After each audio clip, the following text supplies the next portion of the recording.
All right. Shalom. First and foremost, I want to give all praise, honor, and glory to Yahweh, Bahasham, Yahweh Shai, Bahasham, Rakak, Wadash.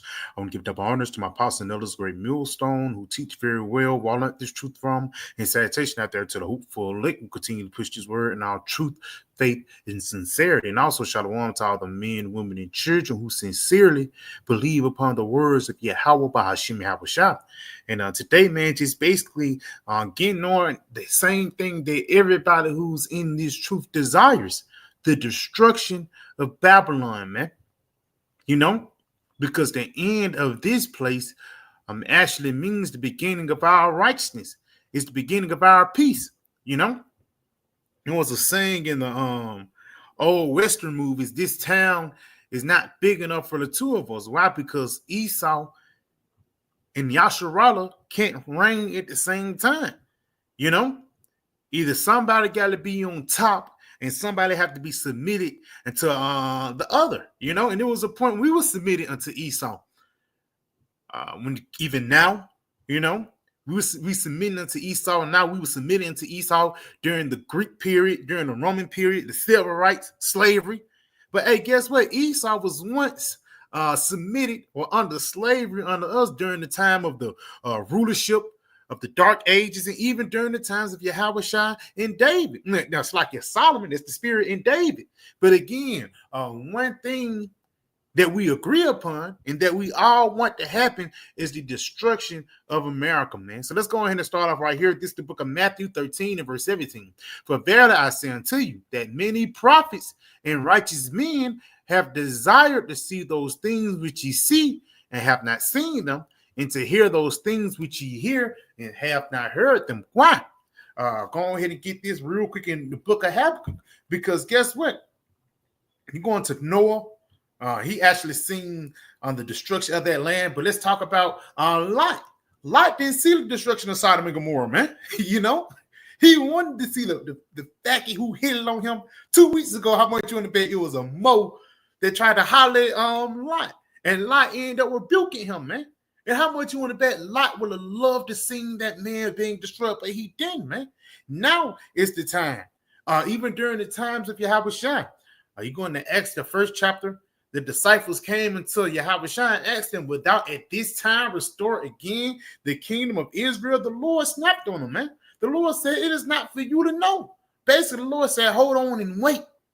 But it's getting to a point when we're not going to have to wait any longer. Why? Because the prophecies are jumping off the page, and ultimately we're one step closer into the return of our Lord Yahweh Shai. So let's get this in Habakkuk 2 in verse 3. It says, for the vision is yet for an appointed time.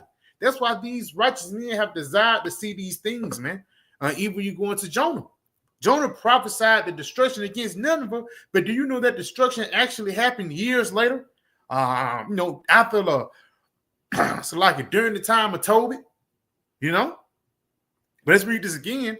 It says, for the vision is yet for an appointed time, but at the end it shall speak and not lie. Though it tarry, wait for it, because it will surely come. It would not tarry. Yes, and that's another thing on the scripture. It says, you know, be patient for the lack of battle words, man. Because soon as things start hitting, it's not going to roll back, man. Even now, you cannot lie and say America is going to go back into that state that it was once in before the pandemic. No, man, the damage is already done. And the decline, even though in the eyes of these people, is happening slowly, in our eyes, we can see it, man. Even the major move that Joe Biden did, the guy shot some missiles off. He know he's going to get out the president. He know he's going to get out the office. This guy shot missiles off. And basically gonna leave the chaotic affairs in the hand of Trump. And do you think Trump is gonna be able to calm that down? No, man. There's gonna be some Russians. There's gonna be some guys from Ukraine that's just gonna remember that, man. People, Slovakia family died because of this, man. So you think they're gonna, we good since Trump in office? No, man. They're gonna retaliate against America in general. So let's go ahead and go back into this in Matthew 13 and 17. It says, for verily I say unto you that many righteous men have desired to see those things which ye see and have not seen them. And what do we see? The downfall of Esau, man. The downfall of our enemies. It says, and to hear those things which ye hear and have not heard them. Now let's go into the word desire, man. Because you got to realize, man, during the times of the Roman Empire, man, they was putting hell on our ass, man. That's why you got to realize, you got to put yourself in the spirit of the disciples in that time. That's why they were so urgently trying to, how is it this time? I know you came back, Let's go ahead and get the ball rolling, The Lord basically said, don't jump the gun. So let's get this word desire, because even though you desire it, you have to patiently wait for it. And that's one thing that Esau fucked up with. Esau desired the stew, but he didn't patiently wait for it till it's done, man.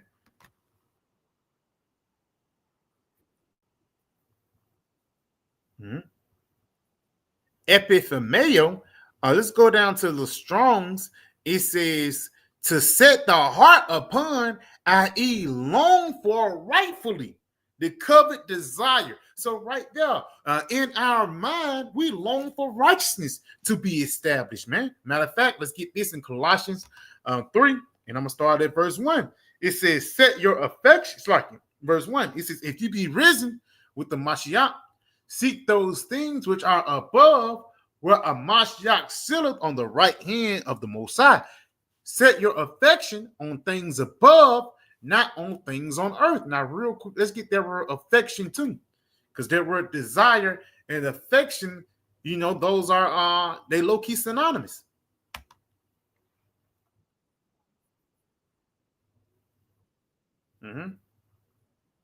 Thraneo, to have understanding, be wise, to feel, to think. Let's go ahead and go down a little bit right here. To think or judge with one's opinion. And if you judge America, you'll say it need to be destroyed. To be of the same mind. And the reason why you judge that way, because you're in the same mind of Yahweh Ba'ashem Yahweh Shai. Agree together, cherish the same views, be harmonious. In this harmonious arrangement, all desire the return of Yahweh Shai and the establishment of righteousness upon the planet earth, man. Even ours, we desire to be righteous, man. We hate this, wicked flesh. King David said that my mother conceived me in iniquity, man. When you came out the womb, you was going off. So we desire the righteous laws, statutes, commandments to be on our inward parts, man. To seek one's interest or advantage, it says to be one's party, side with him in public affairs, and we siding with Yahweh Shai. People saying, yeah, you're going to Trump. Who you with? Trump or Kamala? We with Yahweh Shai, man. Because that's going to be the party that's going to win. Not the Democratic Party, not the Republican Party, not the Beast Party. No, the party of Yahweh Shai is going to be established upon the planet Earth. Now, let's go down to the Strongs a little bit. To exercise the mind, entertain or have a sentiment or opinion by implication. Yes, man. So basically, even when you go into the word entertain, it basically goes back into having control of your mind, roughly paraphrasing, man. Containing your attention, for the lack of better words. And what contains our attention is prophecy. You see an article, brother put an article out a couple of days ago about a 74-year-old woman got mauled to death by a pack of dogs, man.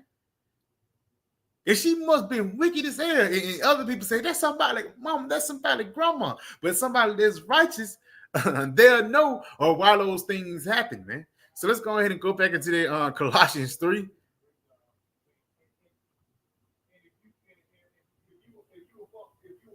Salakia, I can just the book of Colossians 3 and verse 2. It says, set your affection on things above, not on things on earth. The corner shit, man. Because niggas are fall apart over our argument, man. Niggas getting emotional over some simple, man. Not knowing that the carnal things that sit upon this planet earth is not going to last long. Even though, I get mad at things, man. Brothers, a lot of brothers go through things, but the things that you go through is not forever. The only thing that's eternal here upon this planet earth is this word, man. Continuing on, verse 3, it says, for ye are dead, and your life is hid with a Mashiach in the Most High. When a Mashiach, who is your life, yes. And that's beautiful, man. It says, when a Mashiach, who is our life, Salakia, is the spirit.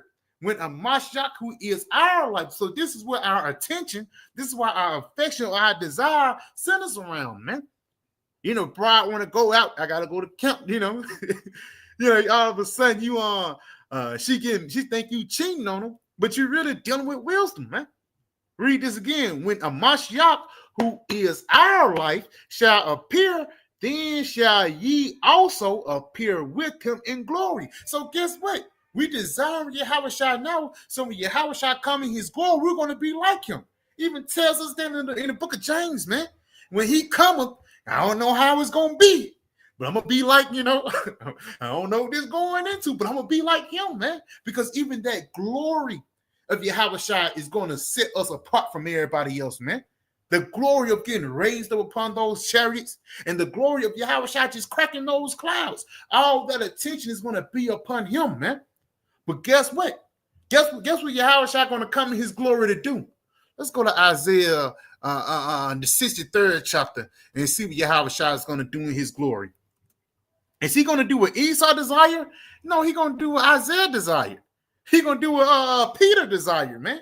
He's going to do what Apostle Paul desired. And what they desire, the downfall of that Edomite empire and the rising up of the empire of the house of David, man. Let's get this in Isaiah 63:1 and look at the title of it. It says, the Most High's vengeance on the nations. And not on all the nations, just one specific nation specifically, man, the nation of Edom. You know, it's lucky for the noise, man. Niggers, you know. It says, who is this that coming from Edom with dyed garments from Basra? This that is glorious in his apparel, traveling in the greatness of his strength, I that speak in righteousness, mighty to save. And that mighty to save right there, put Yahweh on the scene. That's how we know who's coming. Because what's Yahweh name? The deliverer, the savior, man. And not the savior of the Edomites, no, the savior of the Israelites. He's going to save us from the Edomites, man. Because the times that we're coming in, this guy, he's going to get into a sense of desperation. You know, it's the saying, desperate times call for desperate measures. You're going to see Esau open up his books. Now, you think robotic dogs and robotic people, something. Esau got some, you know, a chemical.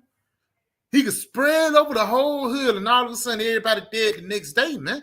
You're going to see the horns of the devil raising up. And the Lord is letting Esau do all this shit just so he can have all right to destroy him, man. It's going to be a point. And even these other nations, even now they see, you know, but when Esau really show himself for who he is, these other nations are going to desire Yahweh to come back, man. Because why? Subconsciously, they're going to desire righteousness to be established. That's why Isaiah 2 is going to be so beautiful, man. Because they're going to hear the stories about the rulership of Esau. They're going to hear the stories about Babylon and how it once was. And they're going to be appreciative of Yahweh coming and delivering them from that. That's why it says mighty to save, because the Lord, he's going to save the whole planet Earth from the hands of this devil. You know, verse 2. Wherefore art thine red in thine apparel, and thy garments like him that treadeth in the wine fat. I have trodden the wine press alone. That's how much bloodshed is going to be, man. You know? And then he said, thou art red in thine apparel, even though it's bloodshed, but Esau Edom. Edom means red, man. You know? I have trodden the wine press alone, of the people there was none with me. For I will tread them in mine anger, and I will trample them in my fury. Yes. Because look at all the things that Esau have done, the atrocities, man. Nigger ball, just some simple as you throwing a baseball at somebody's face, slavery, castration. Esau was heavy into castration, man. Even a lot of Italian little boys that were singers, they used to castrate them just so they can continue to sing in that high-pitched voice, man. That's a sick thing, man. And the Italians, through the spirit, that's how their line actually goes back. Well, certain Italians' line actually goes back into Judah. No, it's not Judah, but Abraham, Isaac, and Jacob, the 12 tribes of Israel, you know. But it's continuing on. It says, for I will tread them in my anger and trample them in my fury, and their blood shall be sprinkled upon my garments, and I will stain all my raiment. And again, this is what the righteous is desiring. The downfall of Esau, and ultimately Esau getting his revenge, getting what he rightfully deserved, man. because ultimately this guy, he don't deserve rulership. He don't deserve to continue to stay here. Because why? In Matthew, the 24th chapter, the Lord told us, if he stay in power, no flesh shall be saved. Let's get this real quick in the book of Sirach. Sirach 20.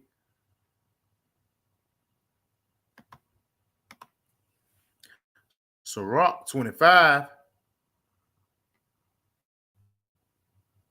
I think it's 27. I think it's 27.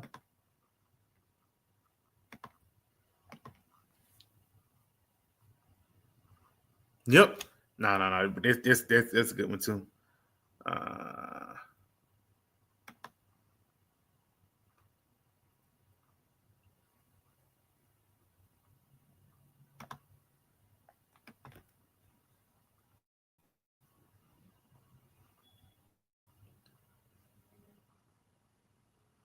So like the Lord said, man, the Lord is actually going to fulfill the desires of the righteous. And a part of the desires of the righteous is to see Esau get taken out. That's why it says, I that speak in righteousness, mighty to save. Because in order for you to be saved, you must be in trouble, man. And how are we in trouble? We are in trouble because Esau is in power. Look what this guy have been doing ever since he have been in power, man. You know? Let's get this real quick in Sirach 25 in verse 7. It says, there be 9 things which I have judged in my heart to be happy. In the 10th I will utter with my tongue. A man that have joy of his children, and he that liveth to see the fall of his enemies. And hey, that's the time that we are in right now. You see the end and the downfall of the so-called white man. Now let's go ahead and go back into that St. Matthew 13 again, because this is what all the many righteous men have desired. You know, they didn't desire to continue on that kingdom. They didn't desire to stay in America. No, they desire to move on, and they desire righteousness to be established. So let's get this again. For verily I say unto you that many prophets and righteous men have desired to see those things which ye see and have not seen them, and to hear those things which ye hear and have not heard them. And this is a beautiful time that we're living in right now, because now is the time when things will continue to crank up. Now is the time when prophecy will be fulfilled. One of those prophecies is on the book of Isaiah 9, around the 5th and 6th verse, how the Lord say he's going to, destroy this place. Matter of fact, let me get it. Because again, you want to end up being in their Revelations, looking down that sea of glass, looking at all the people who rejected the word, all the people who offended Yahweh Shai, and even seeing the people who thrust Yahweh Shai through get punished, man. We're going to actually see that, and we're going to know who he is. That's Pontius Pilate right there, But at the same time, the Lord, he's making things shake here in these latter times, man. So let's get this real quick in the book of Isaiah 9, and I'm going to jump down to verse 5. For every battle of the warrior is with confused noise and garments rolled in blood, but this shall be with burning and fuel of fire. And right there, this prophecy would never made sense 2,000 years ago. It even made sense when Isaiah wrote it, man. It makes so much sense now. Why? Because we have a such thing called intercontinental ballistic missiles that's nuclear, man. And that nuclear heat is going to be a way for the Lord to channel his anger to you damn niggas, man, and everybody who's of this world, man.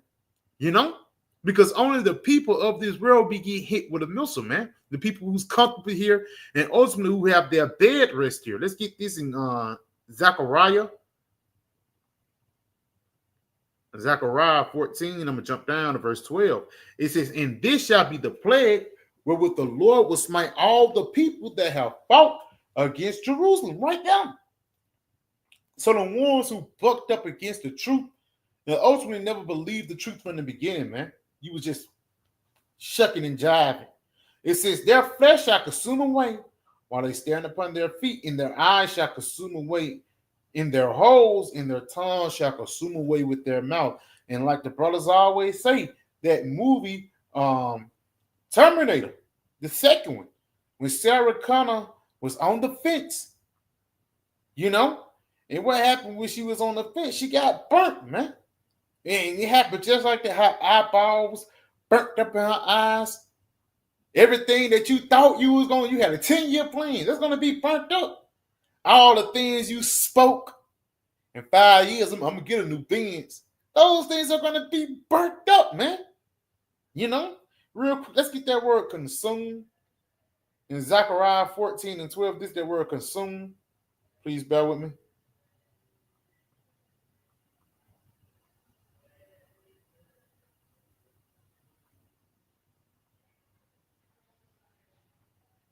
Consume.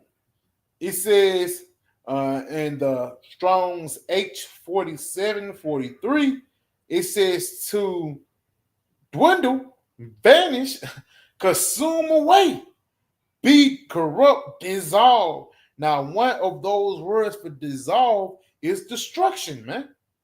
You know? Because even when the Lord put the fire upon the kingdom of Esau, guess what? Esau's kingdom is going to be dissolved. It's going to be destroyed. It's going to be consumed, and it's never going to come back. We're back still up Malachi 4, and we're going to start at verse 1. Because that's what the mills is actually meant for. You got to realize how if Peter would have lived through the dark ages, man, if Peter would have lived 2,000 years from now, he would have been disappointed. That's why you see why the Lord had to, make us die and come back. If Peter would have waited 2,000 years, he would have been mad as hell to see Esau come back in power during the Renaissance, man. You know? That's why in this time, the Lord is not going to leave no Agagite left, man. You know? Like Saul left Edomite. This nigga end up creating Haman. Guess what? Yahweh Shema Shai just going to wipe this place completely out, man. And the spirit is his final admonition. Now let's get that word admonition real quick, man. It caught my eye. Just type it up in the let me get it.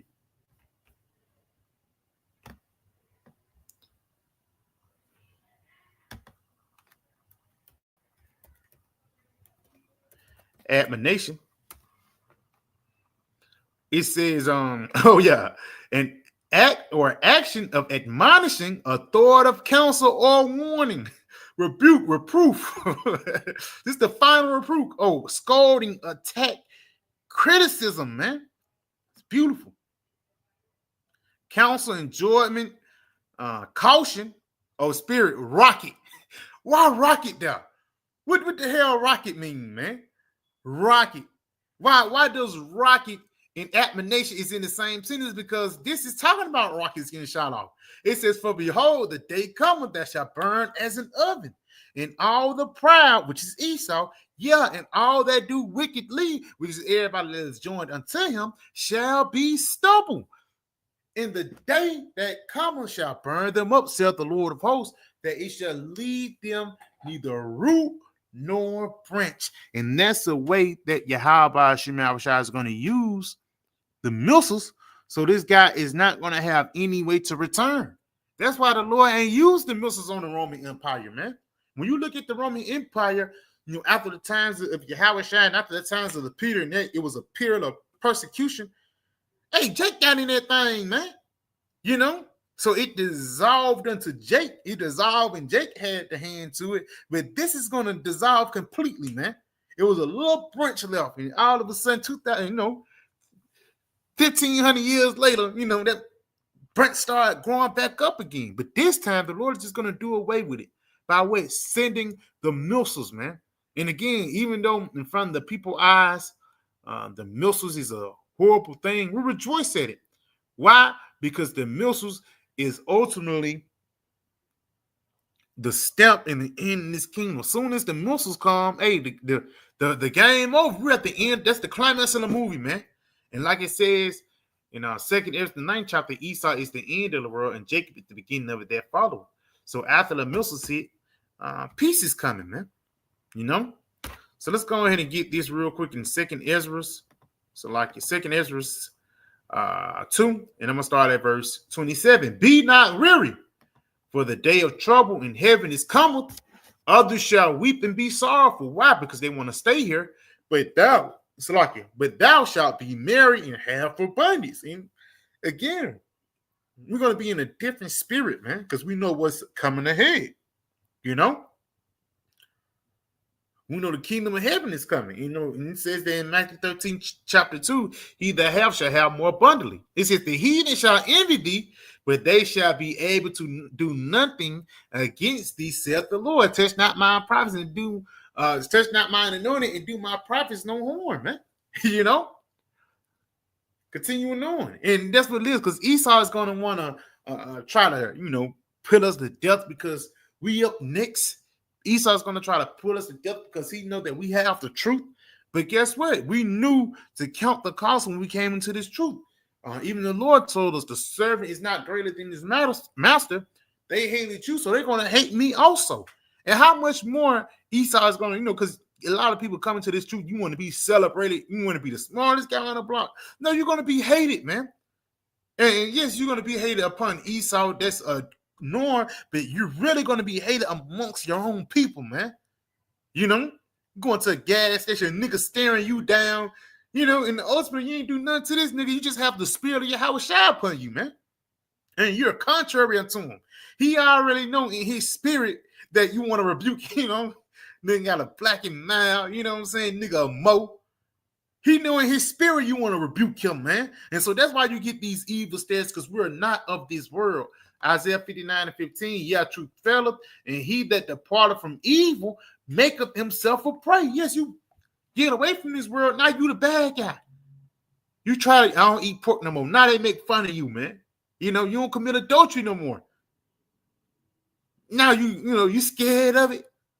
Sick, man. It's a sick place that we live in. But they try to make us a prey. Make you feel bad, make you feel lesser. But which you win, man. We better than these people. Why? Because we have the discipline to try to be righteous. We ain't got the discipline yet to be righteous, because the laws and statutes, commandments is not installed in our hearts. But we got the discipline to try to be righteous, man. And that make us better than all these niggas out here, man.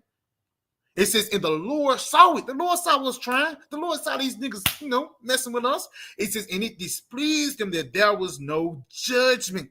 And the Lord is going to bring judgment by bringing forth the missiles, man. That's what's going to please the Lord's wrath, man. The missiles in this place. Just like it pleased the Lord wrath in the time of Noah to send the flood. It pleased the Lord's wrath in the time of Sodom and Gomorrah to send that fire and brimstone. It's going to please the Lord now to send these ICBM intercontinental nuclear missiles upon America, because these places must be judged, man. Now push forth the laws of the Lord. You actually be celebrated for wickedness here. So let's go ahead and go right here and end off the second Ezra 7, and I'm gonna start at verse 40. Second Ezra 7, I'm starting at verse 42. It says, he answered me and said, this present life is not the end, well, much glory doth abide. And Ezra's always asking about the end, man. But the angel had to check him, hey, man, this ain't the time of the end. Therefore have they prayed for the weak. So you build up your faith, man. But the day of doom shall be the end of this time. And that day of doom is going to be when the missiles hit. It says, in the beginning of the immortality to come, when in the corruption is past. And yes, that's when those laws, statutes, commandments are going to be on our inward parts. That's when we desire to be righteous. It says, in corruption is past, this current kingdom pass away. It says, intemperance is at an end. Infidelity is cut off. It's this current kingdom. It says righteousness is grown and truth is sprung up, and righteousness is being planted right now. This truth is being planted right now. We can see it blossom, man. It's beautiful, man. But in the time of harvest, Yahweh Shai is going to destroy this place. It says, continuing on, then shall no man be able to save him that is destroyed, because you was predestined to it, nor oppressed him that have gotten the victory, because you was predestined to win, man. And that's why we desire to end, because Lord willing, we hoping and praying that we was predestined to win. You know, we was predestined to bounce back from being in a damn confused state, you know? So yeah, I pray this video was edifying when I say call Allah Yahweh, Bahashim, Yahweh Shai, Bahashim Rakakwadash. I want to give double honors to my apostle elders, Great Millstone, and Shalom.